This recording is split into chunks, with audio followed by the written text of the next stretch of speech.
A esperança é insistente, mesmo triste ela reside, mora lá na minha casa, vive aqui nessa cidade.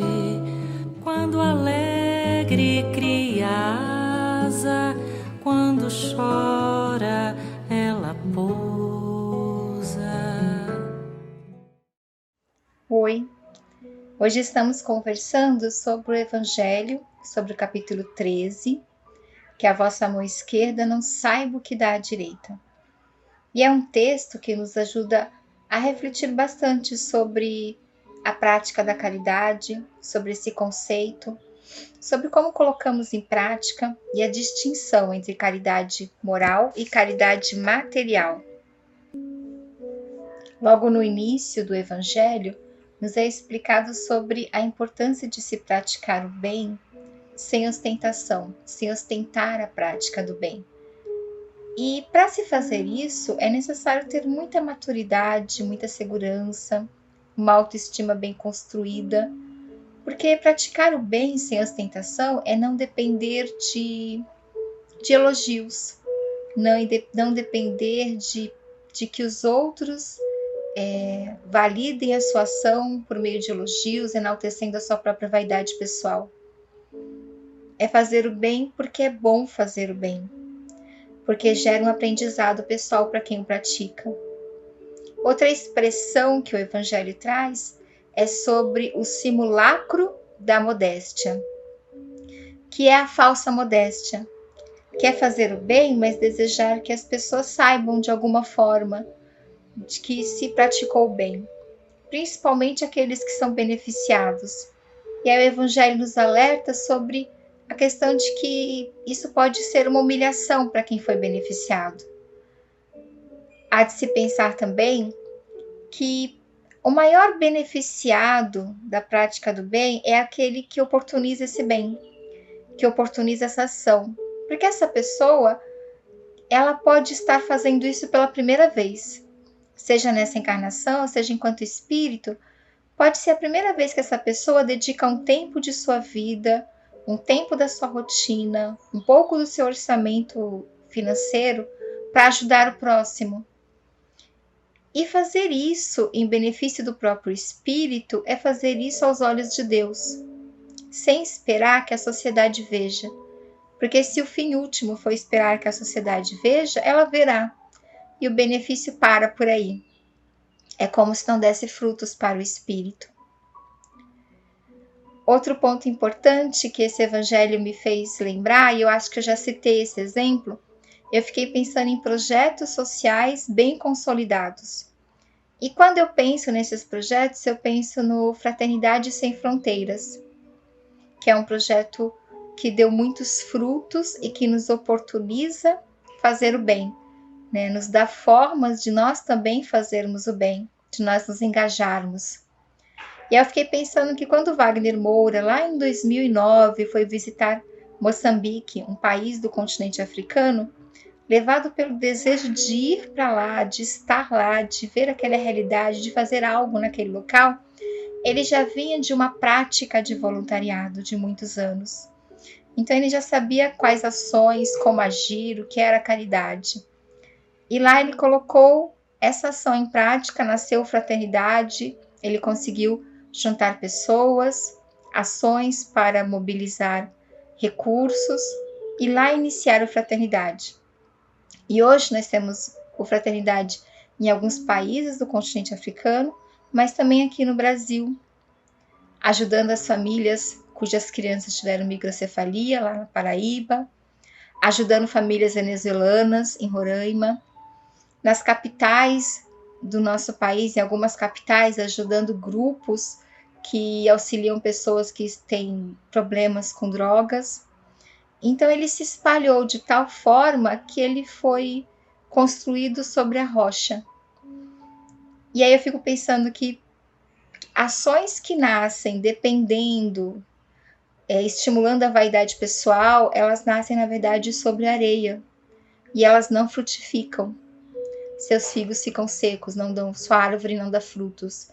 de frente de um projeto como esse, que nasceu de uma ação pessoal e que hoje dá frutos e nos oportuniza fazer o bem. E o livro, esse capítulo do Evangelho, ele também nos faz pensar muito sobre a caridade moral. É interessante quando ele apresenta esse conceito, porque nós estamos acostumados à caridade material. Doar roupas, doar alimentos, doar móveis, doar objetos. Mas e o que é essa caridade moral? Então eu gosto muito desse parágrafo que eu vou ler para vocês. A caridade moral consiste em vos suportardes uns aos outros, o que menos fazeis nesse mundo inferior em que estáis momentaneamente encarnados. Há um grande mérito, acreditai, em saber calar para que outro mais tolo possa falar. Isso é também uma forma de caridade. Saber fazer-se de surdo quando uma palavra irônica escapa de uma boca habituada a caçoar. Não ver o sorriso desdenhoso com que vos recebem pessoas que muitas vezes, erradamente, se julgam superiores a vós, quando na vida espírita, a única verdadeira, estão às vezes muito abaixo. Eis o merecimento que não é de humildade, mas de caridade, pois não se incomodar com as faltas alheias é caridade moral. E eu gosto muito desse parágrafo porque eu fico pensando que se eu fizesse 1/3 do que o parágrafo propõe, eu não me envolveria tanto em duelos. E se nós seguíssemos esse parágrafo como um modo de ser, um modo de se relacionar com as pessoas à nossa volta, nós conseguiríamos amenizar o orgulho e o egoísmo, que são os obstáculos para o nosso progresso moral. E aí, pensando ainda nesse parágrafo, eu lembrei da leitura desse livro aqui, Leis Morais e Saúde Mental, escrito pelo Sérgio Luiz, que é um médico psiquiatra e psicoterapeuta. Em cada capítulo desse livro, ele trabalha uma lei moral com a saúde mental, as leis morais, na terceira parte do Livro dos Espíritos. E ele vai trabalhar, a relação da lei moral com a saúde mental. E aí, nesse trecho que eu vou ler para vocês, é o capítulo sobre a lei da sociedade. E eu quero ler. Há pessoas que se orgulham em dizer que não gostam dos outros, que não se dão com ninguém, que as pessoas só lhe trazem problemas.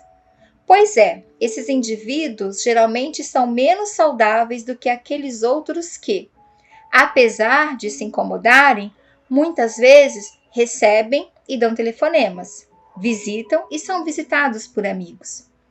Quem se relaciona está sujeito a problemas e desentendimentos, mal entendidos e ingratidões. Assim somos nós, seres humanos, na faixa da evolução em que nos encontramos. Mas para haver evolução é necessário vivenciar relacionamentos. Todos nós ansiamos por nos desenvolver. Só que para haver desenvolvimento é necessário antes haver envolvimento. Alguém já disse que só se desenvolve quem se envolve. Embora muita gente deseje viver no seu mundo particular, de preferência longe dos outros. Então eu fiquei pensando, que aquele parágrafo sobre a caridade moral é uma lista de como fazer, um modo de comportamento. Porque nós precisamos nos relacionar com as pessoas, mas precisamos aprender que esse relacionamento tem que ser feito de tal forma que não amplie a nossa suscetibilidade, que não amplie a nossa vulnerabilidade e que nos gere esse aprendizado para que a gente possa evoluir. Uma pessoa sozinha, ela não comete erros, ela não tem aprendizagens, ela não comete acertos. Então nós precisamos nos relacionar, e a caridade moral ela vem com esse modo de ser no relacionamento. E aí, para finalizar, pensando agora um pouco sobre a caridade material e refletindo sobre uma frase do Chico Xavier, onde ele pergunta: quando doamos algo, que energia acompanha essa doação? Eu peguei como exemplo a doação de roupas, que é algo muito comum, principalmente nessa época do ano. E aí eu coloquei 4 questões sobre como nós fazemos a doação de roupas. Quando doamos roupas, fazemos isso com o desejo de nos livrarmos de roupas velhas? Ou é o desejo de acalentar o outro com algo que já nos fez bem? É o desejo de desocupar o guarda-roupa para logo depois preenchê-lo com roupas novas, que vamos usar poucas vezes, mas que precisamos ter para acompanhar a moda? ou o desejo de dividir do que temos com quem necessita, sabendo que teremos que lidar com a nossa própria falta. Quando nós doamos algo com a nossa energia. Mas é como se a gente se colocasse naquela doação. Então, quando a gente doa uma roupa velha que deveria mais servir como pano de chão, como pano de limpeza, do que abrigar um corpo, somos nós que somos aquela roupa desgastada, velha, que não serve para cuidar de ninguém? Quando nós doamos uma roupa que pode acolher o outro, que pode abraçar o outro, somos nós que estamos fazendo isso? É um pouco de nós que está indo com aquela roupa? Quando a gente aceita dividir o que a gente tem no guarda-roupa, sem colocar nada no lugar, sem sair correndo para comprar outras roupas novas para colocar no lugar, a gente consegue lidar com aquela falta que fica, com aquele vazio, sabendo que a gente tem aquele vazio porque a gente dividiu algo com outra pessoa? Como é que a gente é nessas doações? Como é que estamos? Como é que somos? O que doamos de nós quando fazemos isso? Então, obrigada por essa oportunidade de conversar com vocês, porque quando eu coloco essas questões com vocês, eu estou colocando primeiro para mim. Acho que é assim que todos nós aqui no Evangelho fazemos. Nós somos os primeiros a pensar e refletir sobre tudo isso. Obrigada. Boa noite, meu nome é Roberta, eu sou do Grupo Espírita Esperançar. Essa noite a gente está falando da caridade, caridade material e caridade moral, e a gente está estudando mais especificamente o capítulo 13 e o item 13. O item 13 é uma mensagem de Cáritas, que foi martirizada em Roma. Então, nessa mensagem, Cáritas percorre as ruas e vai apontando pessoas que estão precisando de algum tipo de auxílio. Mas eu encontrei aqui na mensagem de Cáritas uma parte muito importante, onde ela fala assim: por isso, venho até aqui dizer, existem por aí infelizes em cujos casebres não tem pão para comer, não tem fogo no fogão e não tem cobertor em sua cama. Não digo o que é preciso fazer, deixo que seus bons corações tomem a iniciativa. Se dissesse como devem proceder, suas boas ações não teriam mérito. Eu apenas digo, sou a caridade e estendo as mãos pelos irmãos sofredores. É isso, né? Eu acho que a caridade, ela precisa ser despertada na gente. E ninguém precisa falar para você, você precisa sentir o que é necessário fazer. E Emmanuel tem uma mensagem muito bonita nesse livro, que é todo um compilado das mensagens de Emmanuel com comentários ao Evangelho segundo Mateus, né? Esse Evangelho por Emmanuel tem mensagens de cada evangelho, tem de Lucas, do João, esse especificamente está aqui em Mateus, e ele fala uma mensagem muito bonita, que fala da psicologia da caridade. Então, ele diz assim, provavelmente não existe em nenhum tópico da literatura mundial figura mais expressiva que a do samaritano generoso, apresentada por Jesus para definir a psicologia da caridade. Vocês lembram, né, da parábola do bom samaritano? Acho que está bem fresca na memória de vocês. Se não tiver, vão lá no Evangelho e leiam a parábola do bom samaritano, porque aqui a gente vai comentando, né? Esbarrando com a vítima de malfeitores anônimos, semi-morta na estrada, passaram 2 religiosos, pessoas mais indicadas para o trato da beneficência, mas seguiram, receando complicações. Então, os religiosos não quiseram parar. Entretanto, o samaritano que viajava vê o infeliz e sente-se tocado de compaixão. Não sabe quem é, ignora-lhe a procedência, não se restringe, porém, à emotividade, para e atende. Muitas vezes acontece isso conosco, né? Vemos uma cena, ou vemos alguém em necessidade, ou vemos um acidente, ou vemos uma pessoa agredida, a gente para, mas se retém naquela emotividade e fica, nossa, coitado, se eu pudesse, né? Não, o samaritano para e atende. Balsamiza-lhe as feridas que sangram, coloca-o sobre o cavalo e conduz-o a uma hospedaria, sem os cálculos que o comodismo costuma traçar em nome da prudência. A gente muitas vezes faz isso, né? Eu gostaria de ajudar, mas, né? E aí a gente começa a encontrar subterfúgios conosco mesmo para fugir daquele auxílio que a gente poderia dar. É perigoso a essa hora, não sei com quem eu estou lidando. Começa aí a nossa mente a funcionar com o senhor juiz que mora lá dentro, né? Ou juíza. Não se limita, no entanto, a despejar o necessitado em porta alheia. Entra com ele na vivenda e dispensa-lhe cuidados especiais.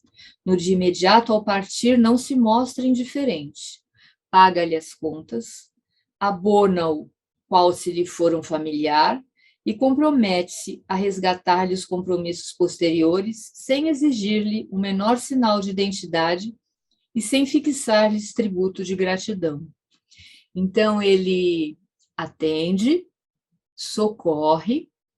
Quando ele vai embora, ele deixa ali um dinheiro para que ele possa sair daquela situação e se responsabiliza pelo que ele ainda ficar devendo lá para o homem da estalagem, né?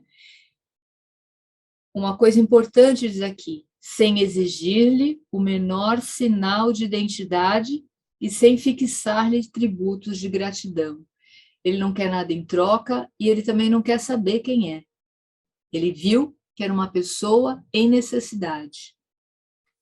Ao despedir-se, não prende o beneficiado em nenhuma recomendação e no abrigo de que se afasta, não estadeia demagogia de palavras ou atitudes para atrair influência pessoal. No exercício do bem, ofereceu o coração e as mãos, o tempo e o trabalho, o dinheiro e a responsabilidade. Deu de si o que podia por si, sem nada pedir ou perguntar. Sentiu e agiu, auxiliou e passou. Sempre que interessados em aprender a praticar a misericórdia e a caridade, rememoremos o ensinamento do Cristo e façamos nós o mesmo. Essa mensagem de Emmanuel, ela nos provoca com tantas questões, né? Porque muitas vezes a gente ajuda ou pensa em ajudar, mas a gente já começa ali a julgar, mas se eu der esse dinheiro, será que ele vai empregar bem? Se eu ajudar? Até, às vezes, uma roupa, né? A gente tem, assim, uma roupa que quase não usou, uma roupa melhor. Às vezes, a gente se pega pensando, eu vou dar essa roupa para alguém que vai cuidar dela direitinho. Gente, você está dando, desprende, dê, né? E às vezes a gente se pega falando isso, pensando isso. Será que quem receber essa roupa vai saber cuidar direito? Ou será quem vai receber esse meu móvel? Para onde vai esse meu móvel? Gente, você está doando aquele móvel, não importa para onde ele vai, não importa o que aquela pessoa vai fazer com ele, né? Importa que você está ajudando uma pessoa que precisa de uma mesa com cadeiras, uma pessoa que precisa de um espelho, uma pessoa que precisa de um armário, uma pessoa... O que ela vai fazer com isso já não nos cabe, né? E Emmanuel aponta nessa mensagem, né, nessa parábola, tudo que Jesus quis mostrar, não julgar, não cobrar.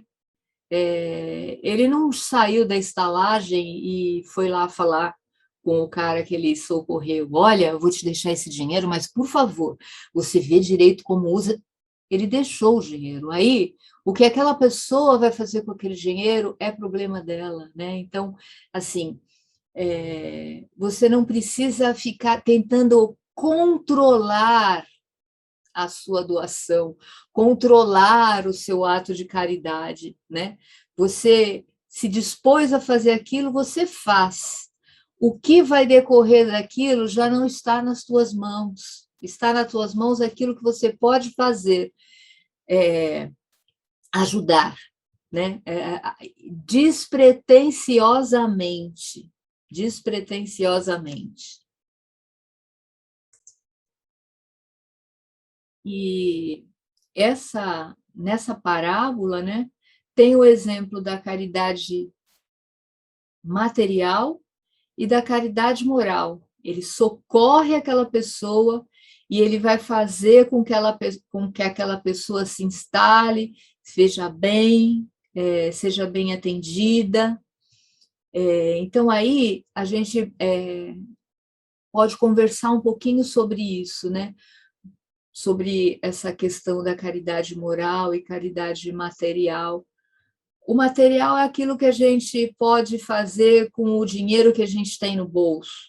Precisou de uma comida, vai comprar, doou uma cesta básica, comprou uns quilos de arroz, a pessoa estava necessitada de alguma coisa, foi lá e ajudou, né?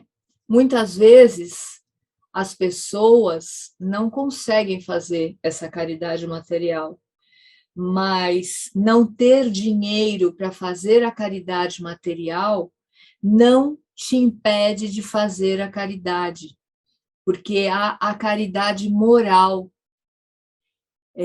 que é a gente dar uma atenção para uma pessoa que pode ser uma pessoa da rua, mas que também pode ser uma pessoa da nossa família, um amigo nosso, os pais de um amigo que estão lá nesses tempos de pandemia sozinhos, dá aquela ligada para conversar, né? Não precisa fazer visita, porque não estamos em época de visitar, mas ligar para aquela pessoa, como estão? O que vocês estão fazendo? Como que estão nesses novos tempos, né? Então, assim, há muita coisa que a gente pode fazer. Às vezes a gente está na rua, passa por uma pessoa, justo naquele dia, a gente está sem dinheiro e a pessoa te aborda, né? Mas se você parar e olhar para ele com atenção, dá uma conversadinha, troca umas palavras, você já vai fazer com que aquela pessoa se veja como uma pessoa com visibilidade para você. Muitas vezes você atravessa a rua, eu não tenho dinheiro, vou atravessar a rua para essa pessoa nem me abordar. Não precisa ter o dinheiro, basta que você dê um pouco de atenção. Às vezes, o que a pessoa precisa é isso, visibilidade, que as pessoas tirem aquele véu da invisibilidade que a gente ouve falar por aí, né? Os invisíveis, que essa pandemia trouxe e deu foco, né? Esses invisíveis passaram a ser muito visíveis. E hoje em dia, com o agravamento, né, dessa situação, mais visíveis ficaram, porque antigamente, há um tempo atrás, a gente via nas ruas, eram homens, né? Já não víamos mais crianças, mulheres, famílias na rua. A gente via muitos homens, mas agora a gente está vendo um número excessivo de famílias, em decorrência do que está acontecendo, as pessoas estão perdendo emprego, essas atividades que não são registradas, elas também se perderam, né, e deixaram de acontecer muitas delas, então muita gente ficou sem renda, muitas famílias foram para a rua, então está aí uma oportunidade, parar junto de uma família dessa, se você não tem o que oferecer materialmente, você tem aquilo, os ensinamentos que você já tem, que a vida te deu. Então, conversar um pouco sobre isso, ver o que pode fazer assim para que aquela família se sinta acolhida, né? Ou ao ser abordado por uma pessoa na rua. Então, essa questão da caridade, ela vai muito, muito, muito além de você ter ou não ter dinheiro para oferecer, né? E né, na mensagem, voltando à mensagem, né, o Emmanuel fala assim: deu de si o que podia por si, sem nada pedir ou perguntar. Sentiu e agiu, auxiliou e passou. Você também não precisa ficar preso àquela situação. Auxiliou e passou. Sentiu e agiu, né? Muitas vezes a gente sente e não age, né? E é preciso que fale, por isso que ele diz que essa mensagem, essa parábola, é a psicologia da caridade que Jesus nos trouxe, porque o samaritano, ele se mostra completo, ele sente, ele age, ele auxilia, ele passa, ele não julga. Que possamos nós, né, como diz Emmanuel aqui, façamos nós o mesmo, que nós tenhamos essa oportunidade, né, ao ver essas pessoas, se pudermos fazer a caridade material, uma vez que a gente está aí com um grande número de pessoas necessitadas, as ONGs, as instituições também sofreram muito nessa pandemia, porque pararam de receber muito auxílio, pararam de funcionar os seus bazar, pararam de fazer os seus jantares, as coisas que mantinham essas instituições. Então, assim, está aí uma dica, né, para quem quer fazer alguma coisa, procurar uma instituição que tenha um trabalho bastante transparente, e Santos tem muitas instituições que a gente pode fazer isso, e procurar para ajudar, né? Se temos condições. E se não temos condições, qual é a caridade moral que podemos fazer hoje? Um abraço numa pessoa que está necessitada, né? Uma palavra amiga para uma pessoa que a gente não vê faz tempo, que a gente sabe que está sozinha em casa. Há muitas maneiras de fazer, mas que a gente possa refletir bastante com essa parábola do samaritano, né? Que a gente possa refletir bastante. Essa mensagem do Emmanuel está no livro da Esperança, tá? É um livrinho que chama Livro da Esperança. E está também nesse compêndio aqui que eu falei para vocês. Então, eu espero que vocês tenham uma boa noite, que vocês tenham uma semana de bastante paz, e que a gente possa repensar um pouco, né? Enquanto a gente faz algum ato caritativo, o que a gente está esperando receber alguma coisa por isso, ou a gente está dando, sentindo, pondo o nosso sentimento para fora e fazendo como o samaritano, sentiu, agiu, auxiliou, passou. Boa noite. Muito boa noite, amigos queridos, amigos do Grupo Esperançar, que têm nos acompanhado nessas nossas reflexões online. Muita gratidão por poder compartilhar esses momentos com vocês. Toda semana as nossas reflexões. E é o jeito que a gente encontrou, né, por causa dessa pandemia.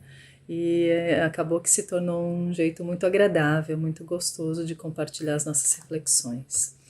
Hoje a gente vai refletir sobre uma frase que ela está no capítulo 13, item 13 do Evangelho segundo o Espiritismo. E essa frase ela diz o seguinte: chamo-me caridade, eu sou a rota principal que conduz a Deus. Segui-me, porque sou o objetivo a que todos deveis visar. E aí eu acho que fica a pergunta pra gente: o que é caridade? Que tipo de caridade existe? O que é fazer caridade? Será que fazer caridade é simplesmente dar esmola para alguém que esteja precisando na rua? Será que caridade é simplesmente você doar uma roupa que está no canto do seu armário que você não usa mais? Claro, isso é caridade material. É uma caridade que a gente faz com bens materiais porque a gente não usa mais, ou porque está sobrando, ou porque, graças a Deus, a gente tem condições de ajudar alguém com algum bem material. Mas eu acho que vai um pouquinho além disso, né? A gente também tem que pensar na caridade moral. Ou seja, quanto a gente se doa quando alguém está precisando, quando alguém está esperando um ouvido amigo, um ombro amigo.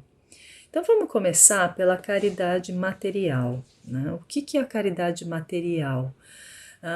Será que é simplesmente doar uma quantia em dinheiro ou doar um item de vestuário ou um prato de comida? Será que é só isso? Claro, a pessoa que recebe, ela vai ter o benefício do material, do aspecto material que a gente doa. Mas eu acho que muito mais importante do que isso é o espírito com o qual a gente está doando. Será que aquela roupa que está lá no armário, eu me livrar dela, será que não vai ser muito melhor para mim? Ou seja, será que eu não estou pensando primeiro em mim quando eu dou alguma coisa? Será que vai liberar espaço no meu armário, então eu vou me livrar disso aqui e vou doar? E aí a gente doa achando que a gente está, nossa, fazendo a maior caridade porque a gente está doando uma coisa que na verdade está desentulhando o nosso armário. Será que esse é o espírito da caridade? Será que o espírito da caridade é você participar, como eu vejo muitas vezes, até na TV, nesses programas, né, religiosos? Contribua com carnê aqui, com uma quantia mensal, aí você vai se tornar um benfeitor da instituição, ou seja, porque eu contribuo com uma quantia em dinheiro, uma quantia mensal, eu me torno um benfeitor? Olha a abrangência desta palavra benfeitor. Será que isto me faz um benfeitor?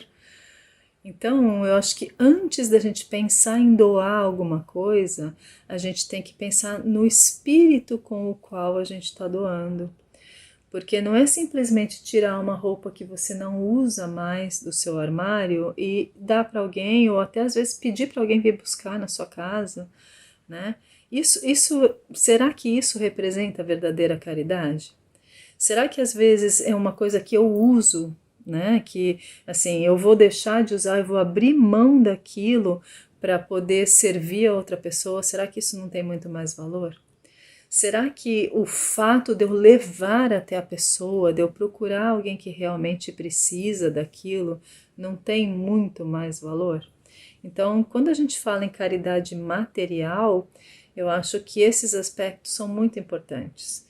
Porque é muito fácil a gente doar com um desencargo de consciência. Não, estou tranquilo, já fiz a minha caridade, já doei, já paguei o meu carnezinho lá da igreja, da instituição que eu frequento, então eu já me tornei um benfeitor, né? Só que, como o próprio nome diz, é simplesmente material. Se não tiver a intenção, se não tiver o espírito de doação, o espírito de você se colocar no lugar do outro, entender que aquilo está fazendo falta para a pessoa, o quanto ela tem necessidade daquilo, eu acho que o sentido disso se perde um pouco.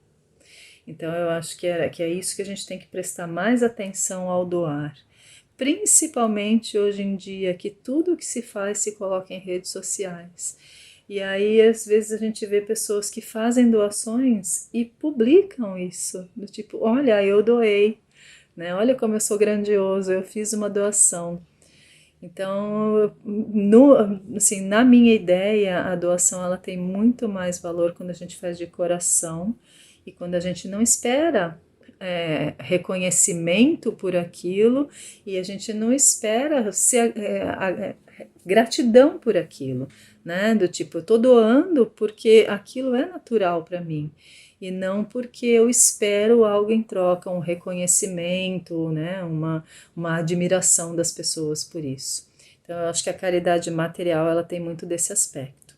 Quando a gente fala sobre caridade moral, eu acho que a coisa se torna um pouquinho mais profunda, porque caridade moral, você tem que doar alguma coisa que não é material. E o que a gente pode doar que não é material? A gente pode doar o nosso tempo, a nossa atenção, a gente pode doar a nossa solidariedade, a gente pode simplesmente doar os nossos ouvidos para ouvir as histórias de outras pessoas. A gente pode doar alguns minutos para ler uma história para uma pessoa ou simplesmente para ouvir o que ela tem para dizer, né? Que às vezes faz tanta falta, né? Então, nos asilos, por exemplo, né? As pessoas de idade estão lá quantas vezes sozinhas, sem receber visita, e eles só querem um ombro amigo, uma pessoa para conversar, eles só querem ouvir uma palavra de alguém, eles só querem uma companhia por alguns minutos, e isso faz toda a diferença no dia deles. Então, antes da gente pensar em fazer doações materiais, eu acho que a gente só consegue entender o verdadeiro espírito da doação, da caridade, quando ela é moral. Acho que a caridade moral traz para a gente a essência da caridade, ou seja, eu me coloquei no lugar do outro, eu entendi a necessidade do outro e eu entendi que de alguma maneira eu posso ajudar, eu tenho algo que vai fazer a diferença naquela necessidade da pessoa. Então, que a gente seja capaz de ver isso, né? Que a gente seja capaz de entender a necessidade do outro sem expor essa necessidade, sem demonstrar, sem mostrar para o mundo que a gente doou, que a gente, nossa, olha como eu fui, né, grandioso, olha como eu fui nobre, eu doei, eu pude ajudar. Não, a verdadeira ajuda eu acho que não é essa. A verdadeira ajuda é aquela que eu e a pessoa ajudada sabemos, só. Não precisa mais ninguém saber. Então, como que a gente pode trabalhar isso? Ser voluntário em hospitais, ser voluntário para escuta solidária. Nossa casa tem um projeto maravilhoso que agora, obviamente, não está acontecendo, mas que aconteceu por muito tempo, e eu participei algumas vezes, que se chama Escuta Solidária. Ir aos asilos, ir às casas de repouso, conversar com as pessoas, com os internos, com as pessoas que querem contar histórias, com as pessoas que querem alguém para ouvi-las. E lógico, isso nada impede da gente fazer doações materiais também, mas a verdadeira essência da caridade, ela está na empatia, da gente se colocar no lugar do outro, da gente entender a necessidade do outro e a gente ver o que a gente pode oferecer, o que a gente pode fazer para ajudar o outro e para suprir aquela necessidade. Então, que a gente seja capaz de encontrar essas oportunidades de doação, essas oportunidades de caridade. E a gente se sente tão bem, faz tão bem, o bem é muito maior para quem doa do que para quem recebe. Então é transformador, que a gente seja capaz de encontrar esse caminho e que a gente possa buscar a essência da caridade, primeiramente na caridade moral e depois na caridade material, que também, infelizmente, no nosso mundo é uma necessidade, né? Mas que a gente seja capaz de separar as duas coisas e principalmente de entender a essência delas. Um grande abraço e seguimos com o nosso Evangelho.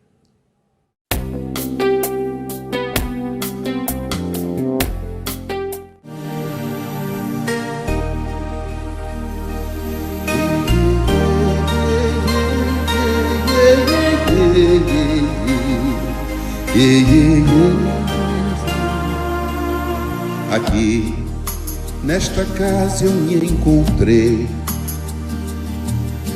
Entrei e aqui dentro vi saída. Sim, foi nessa casa de amor que as benesses do labor cicatrizaram minhas feridas. Depois de muitos e muitos passes, estudo e a água da paciência, religar e religuei, filosofiquei, tomei ciência. Aqui, nesta casa de oração, orei, pratiquei o Evangelho. Sim, foi nesse pouso espiritual que eu conheci a vida real. Rompi de vez com um homem velho. Depois de muitas e muitas preces, palestras e água da fé, religar e religuei. A casa, quando é santa, é posto de emergência, hospital de alma, dissipando dores, transcendentes traumas, frente de serviço que a todos levanta, pronto atendimento de Deus, oh Santa Casa Santa. Eu fiz amigos do peito, pessoas com quem posso contar. Atendimento fraterno, culto do Evangelho no lar. Sim, nessa oficina de Jesus, chorei cantando quanta luz, com as vibrações desse lugar. Depois de muitas e muitas quedas, me fortalecendo na fé, religar e religuei. A casa, quando é santa, é posto de emergência, hospital de alma, dissipando dores, transcendentes traumas, frente de serviços que a todos levanta, pronto atendimento de Deus, oh Santa Casa Santa. Por isso canto e dou graças a Deus, secando lágrimas nos olhos meus. Depois de muitas e muitas preces, palestras e água da fé, religar e religuei. Toda casa, quando é santa, é posto de emergência, hospital de alma, dissipando dores, transcendentes traumas, frente de serviços que a todos levanta, pronto atendimento de Deus, oh Santa Casa Santa. Posto de emergência, hospital de almas, dissipando dores, transcendentes traumas, frente de serviço que a todos levanta, pronto atendimento de Deus, Santa Casa Santa. Frente de serviços que a todos levanta, pronto atendimento de Deus, Santa Casa Santa.